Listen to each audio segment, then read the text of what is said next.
Ya habíamos mencionado en alguno de nuestros programas nuestra preocupación por todo lo que estaba ocurriendo, sobre todo en el ámbito de la violencia familiar.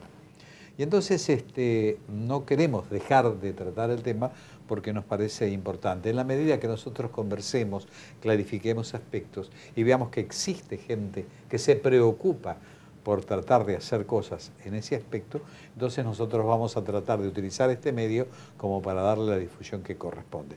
Incluso involucrarnos nosotros mismos en todo lo que significa atenuar, atemperar esto que realmente es como una enfermedad. Para ello he convocado a alguien que ha hecho mucho por todo esto, que es actriz, porque nunca voy a dejar de decir que es actriz, una de las mejores actrices que tuvo el país, además excelente diputada nacional, exdiputada nacional, Irma Roig. Gracias por venir, Irma. Muchísimas gracias. Es un placer. Sigo siendo actriz, he vuelto a mis fueros. Eso es lo que siempre he rescatado por encima de todas las cosas.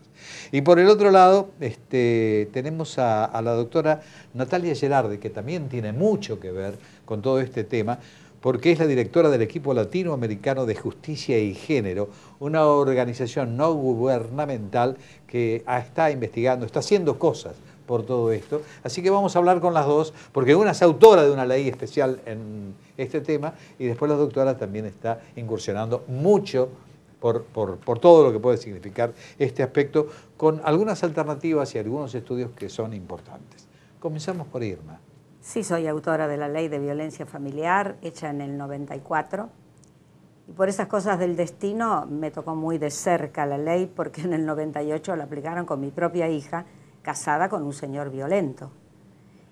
Y en realidad yo le comentaba a la doctora, digo, hay muchas cosas, muchas facetas de la ley que me da la sensación como que no se cumplen, porque uno de hecho ve que mujeres separadas, que ellas han hecho la denuncia de la violencia ejercida contra ellas, y en realidad aparenta ser, me dice ella, que no se puede recabar una protección para cada una de las mujeres que se presentan. Pero la ley dice taxativamente que hay que proveerle protección para que no se acerque hasta 500 metros del lugar en el que esté esta mujer, para que no pueda ser atacada, ni ella ni sus hijos. Y en realidad en la capital y en la provincia de Buenos Aires, que es lo que yo conozco, hay lugares específicos donde dan refugio a estas mujeres, le dan amparo y protección, son lugares que no se conocen para que esta persona no pueda llegar hasta ellas, y protegerlas e inclusive darle una salida laboral, porque muchas veces no denuncian por miedo a no saber cómo defenderse para vivir. Mi estimada doctora, usted con esta ONG está preocupadísima por el tema, ha investigado, se ha dedicado de lleno prácticamente a esto con otras colegas. Nuestra organización trabaja en varios ejes temáticos vinculados con los derechos de las mujeres, donde violencia es obviamente uno insoslayable. Y trabajamos en violencia contra las mujeres desde una perspectiva de acceso a la justicia y a las políticas públicas. Creo que en Argentina se ha avanzado bastante, donde la ley que refería a la señora sin duda es el hito principal y el primero, y una punta de lanza que siguió con la legislación de medidas protectorias en todas las provincias y que evolucionó hasta la sanción de la Ley Integral de Protección en el año 2009 sobre todas las formas de violencia. Lo que pasa es que me parece a mí que hay que diferenciar entre el tipo de respuestas que uno puede y debe esperar y demandar de los diferentes poderes del Estado. Una cosa es lo que nos debe dar la justicia, el Poder Judicial, y otra cosa es lo que nos debe dar las políticas públicas, y de la interacción entre la justicia y las políticas públicas lograremos ayudar específicamente a las mujeres que denuncian. El problema, creo yo, creemos en nuestra organización, de la sensación actual es que hay que denunciar y está muy bien, o sea, se habla de la violencia mucho más de lo que se hacía hace algunos años. La violencia es un tema que está en el discurso de los medios y de la sociedad, y que es evidentemente no tolerado por la sociedad, la violencia hacia las mujeres, y eso lleva a muchas mujeres a denunciar, pero la denuncia no es el punto de llegada, es apenas el punto de partida de todo un proceso que hay que poder seguir y sostener en muchos aspectos, no solamente desde el aspecto judicial, hay que poder mantener esa denuncia. Las investigaciones que hemos hecho vimos que muchas mujeres denuncian y después se quedan desamparadas. Claro, porque denuncian en la comisaría y quienes corresponden, que son la gente que está en la seccional, debe elevar a la justicia esa problemática, que es la encargada de actuar. Pero si la justicia no se entera porque la policía no lo declara y le dice a la señora vuelva a su casa y trate de arreglarse, y hacen una componenda que no se puede lograr, obviamente, esta mujer es una víctima. Pero me da la impresión... Pero ahí ha habido, por suerte, cambios, sobre todo en la ciudad de Buenos Aires, con la intervención de la Corte Suprema de Justicia y la creación de la Oficina de Violencia Doméstica. Esa es una realidad que permanece, sobre todo fuera de la ciudad de Buenos Aires, porque lamentablemente, para bien y para mal, las comisarías son el ente del Estado más descentralizado, al que todo el mundo tiene llegada, y además porque está en el imaginario colectivo que la policía está para protegernos. Claro, la protección. Y eso no sucede, perdón, pero la OVD, la Oficina de Violencia Doméstica creada en la ciudad de Buenos Aires, le permite a las mujeres llegar y denunciar sin pasar por la policía y que el juez se entere inmediatamente.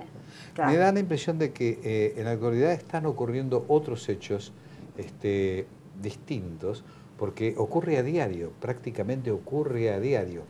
No es que la mujer hace una denuncia de violencia porque hay una serie de hechos, sino que actualmente ya hay acción directa. El caso particular de la muchacha quemada o algunos, es como que se ha descontrolado absolutamente todo esto.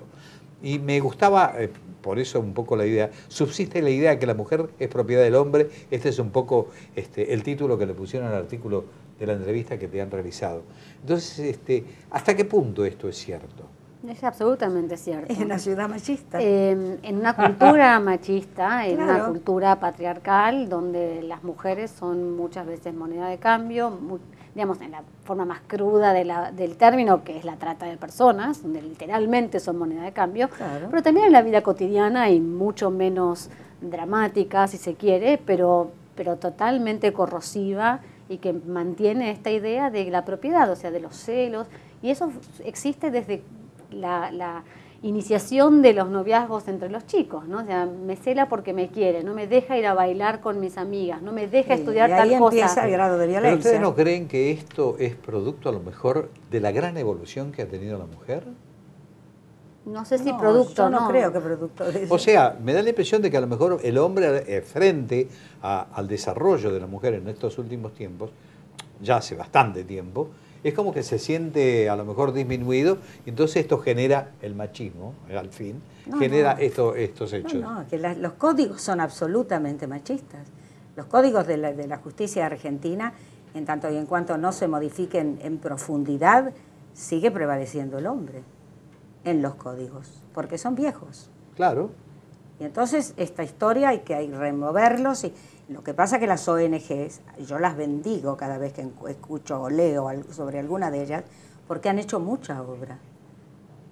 Han sacado de su lugar lo que está casi instalado, como que el hombre es un ser superior y la mujer es una ciudadana de segunda. Eso está instalado en la cultura, eso no es, al contrario, no es... A lo mejor se habla más de eso ahora porque las mujeres han avanzado en tantos ámbitos, pero la violencia hacia las mujeres y la cultura patriarcal nació con la humanidad. Digamos, uno lee John Stuart Mill en 1800 y pico, habla de los problemas de violencia que tenemos hoy, y no eran nuevos entonces tampoco. El problema tal vez ahora es que se vea exacerbado porque se hace intolerable. Lo que antes se naturalizaba, hoy es intolerable por una parte importante de la sociedad. Y la mujer, lo curioso, lo paradójico, lo terrible es que las mujeres hemos avanzado en tantos ámbitos, política, economía, ingreso al empleo, etcétera, pero seguimos sujetas a esta cultura patriarcal en tantos otros ámbitos, básicamente el doméstico, pero no solo el doméstico, también en los medios de comunicación, también... Si además al niño y a la niña no se los educa de igual manera, aún hoy.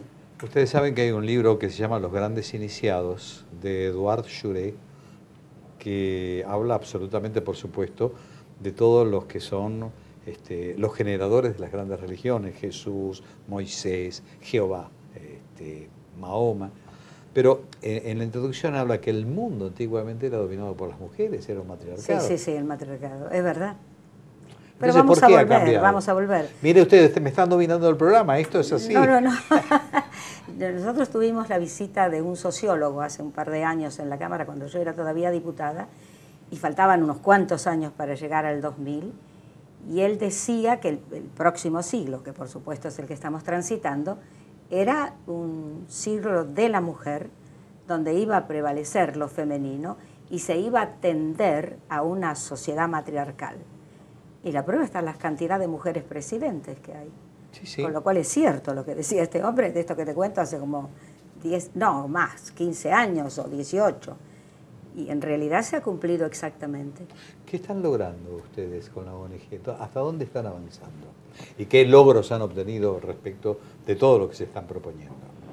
Nuestra ONG es básicamente un centro de estudios. Nuestro objetivo es producir información a partir de investigaciones empíricas sobre los temas en los que trabajamos, donde violencia es uno de ellos, pero también participación política y participación de las mujeres en espacios de decisión, también salud sexual y reproductiva y acceso a salud sexual y reproductiva, trabajo y empleo y acceso a la justicia. Entonces esos son los temas en los que trabajamos. Hacemos investigaciones, producimos información y material que ponemos a disposición de actores políticos y sociales para con eso hacer incidencia y generar cambios. Parte de las cosas en las que trabajamos es en generar conciencia acerca de los problemas subsistentes y que los pocos indicadores de avances que hay no tengamos con eso la ilusión de la transformación de la realidad. Digamos, es cierto que se ha avanzado en varios ámbitos, la participación política es uno de ellos, pero cuando uno mira un poco más allá de los números de los grandes carteles, la participación de las mujeres en términos más generales sigue siendo el 20% o por debajo del 20% de los puestos de máxima jerarquía en el ámbito social, político, creo económico. que hay clases sociales que no acceden a ningún tipo de información, primero porque no tienen la cultura suficiente para lograrlo o para adquirirlo, porque ni siquiera hay, nosotros tenemos ya 4 generaciones de analfabetos, y el que no lee ni escribe mal se puede informar, porque ¿cómo tiene acceso a la información? Si no es por medio de la lectura de un artículo de ustedes o de un comunicado, salvo que salgan a la calle y den conferencias gratuitas y se haga reunión de mujeres. Yo siempre digo que es un problema de información, porque si muchas mujeres supieran cuántos derechos tienen acreditados, actuarían de otra manera. Vamos a ir a un corte y después vamos a continuar con el tema, porque seguramente todas las mujeres del país están ávidas de escucharlas a ustedes. Bueno. Ya volvemos.